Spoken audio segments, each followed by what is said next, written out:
In the sun-drenched capital of Saudi Arabia, Riyadh, a private jet glides silently onto the tarmac under the intense desert sun. The city bustles as usual, but near a restricted terminal, something unusual is taking place. A sleek Boeing 757, unmistakably tied to the Trump Organization, rolls to a halt. Its arrival was unannounced, its purpose unknown. Former U.S. President Donald J. Trump, known for making entrances designed to capture attention, now steps off the plane in a suit, dark as the SUV waiting beside the runway. His signature red tie sways gently in the dry breeze. But there are no flashing cameras, no shouts from journalists. Only a handful of high-ranking Saudi officials await him, dressed immaculately in white thobes and gold-trimmed bishts. The greeting is formal, restrained, yet the gravity is undeniable. This isn't a ceremonial visit. There are no press conferences, no photo ops. What follows is a swift, silent drive into the heart of Riyadh. Destination undisclosed. Rumors spark immediately across global networks. Is Trump in Saudi Arabia to discuss oil, to negotiate deals, or to shield assets from U.S. authorities? Theories swirl, some plausible, some bordering on fantasy. Within hours, whispers spread of a private meeting held within the walls of a high-security royal compound. Some claim he met with members of the Saudi Sovereign Wealth Fund. Others say he spoke with intelligence officials. What everyone agrees on is this: Trump has vanished from the public stage, and he's done so on foreign soil. In a kingdom where silence speaks volumes, that disappearance becomes deafening. What's Trump doing in Riyadh? Is this the first chapter of a global power pivot? Or just a curious detour by a man who refuses to step away from the spotlight even when he turns it off himself? Following Trump's mysterious arrival in Riyadh, an eerie digital silence spreads. His personal social media channels fall inactive. Even Truth Social, his own platform, goes quiet. For a man whose voice once dominated global discourse daily, this vanishing act is both shocking and suspicious. Newsrooms around the world scramble to verify his whereabouts. From CNN to Al Jazeera, from the BBC to Fox News, headlines run rampant. Trump missing, unreachable in Riyadh, ex-president or private agent. Experts speculate wildly. Legal analysts wonder if he's evading indictments. Political strategists suggest he's plotting a comeback far from Washington's glare. Meanwhile, late-night hosts turn the mystery into punchlines, but none of it masks the growing unease. The lack of transparency makes everything worse. The White House issues no comment. Saudi officials refuse to acknowledge his presence.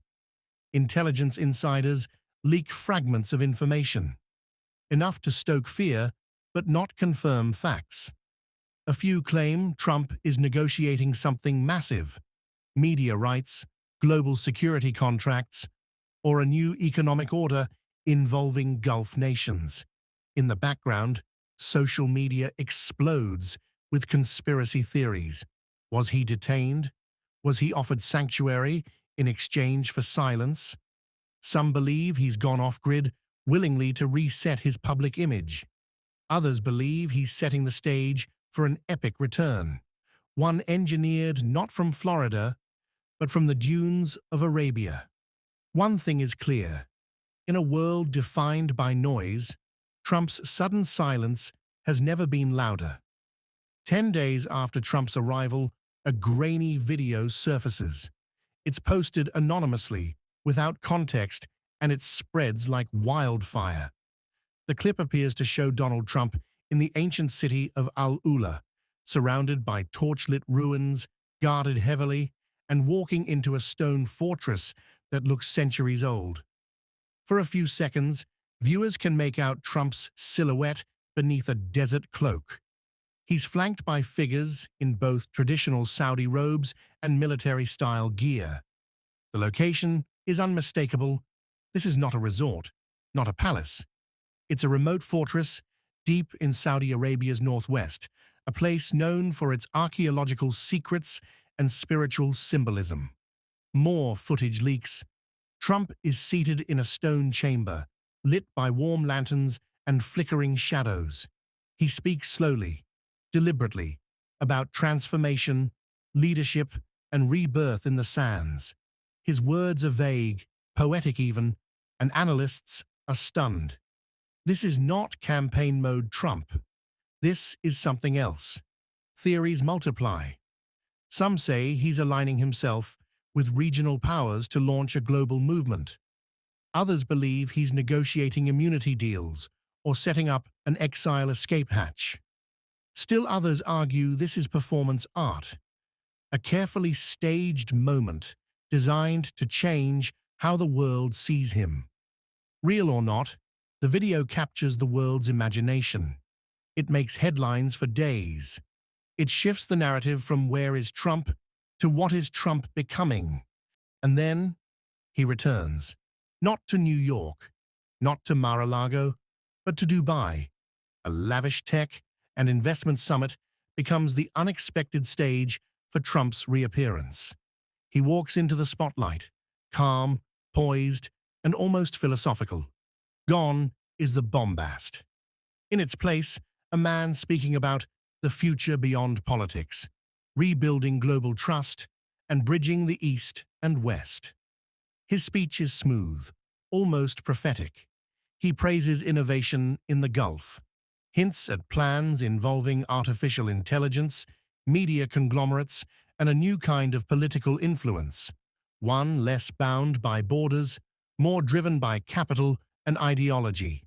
He never mentions the US presidency, not once, but he speaks of power, legacy, and a new era of leadership. Those watching can feel it. Trump is not campaigning. He's branding, rebranding, from politician to philosopher king, from divisive leader to global visionary. Or at least, that's the story being told.